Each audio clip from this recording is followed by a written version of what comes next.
چین در عصر 21 و تاریخ گذشته آن. امروزها چین یکی از کشور ابرقدرت در دنیای معاصر به حساب می رود. چین یگانه کشوری است که بر مقابل ایالات متحده آمریکا سر می بردارد. از جهت اقتصادی، از جهت حربی و دیگر جهتها در حقیقت پرقدرت است. چین کشوری نیست که نو تأسیس یافته باشد. چین کشوری قدیمی است. تاریخ و فرهنگ قدیمی دارد. یکی از معجزه های این کشور ابرقدرت دیوار آن است. این دیوار تاریخی است که 2720 سال قبل ساختمان آن آغاز شده بود و آن در سال 1300 میلادی به آخر می رسد.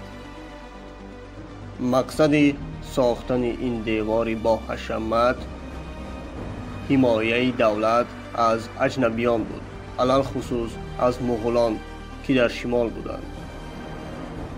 بعد از سال 1300 میلادی حمله های نوی مغول ها باز از قسمت شمال در چین آغاز می شود. آنها پایتخت چین را شهر پکین قرار می دهند که امروز هم پکین است. عصر 19 برای چینی ها عصر خوب نبود. این عصر قحطی، گرسنگی بود. چینی ها عذاب می کشیدند. در ابتدای عصر 20 چین در حالت رشد قرار داشت. اما سال 1931 ژاپنی ها چین را اشغال می کنند. بعد از جنگ دوم جهانی ژاپن شکست می خورد و چین در سال 1949 استقلالیت کامل خود را به دست می آورد. حکمران این دولت مائو زedong می گردد. ترقیات اقتصادی چین از دوره همین مرد یعنی مائو زedong آغاز می شود. این دوره کمونیستی بود. در سال 1976 این راهبر بزرگ چین مائو زedong از عالم چشم پوشید. بعد از او راهبرانی که به سر قدرت می آمدند کاری او را اجرا می کردند. چین را به پیش می بردند. در سالهای 80 عصر 20 دقت سرمایه‌داران را چین به خود جلب می کرد، زیرا کارگران زیاد داشت.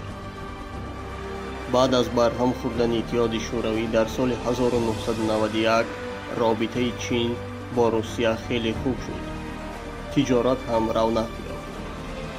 در سالهای 90 عصر گذشته از لحاظ اقتصادی در دنیا چین در جای سوم می ایستاد بعد از آمریکا و ژاپن.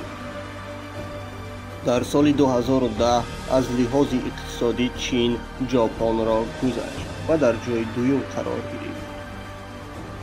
می توانیم گوییم که در 50 سال اخیر چین از فرش به عرش رسیده است.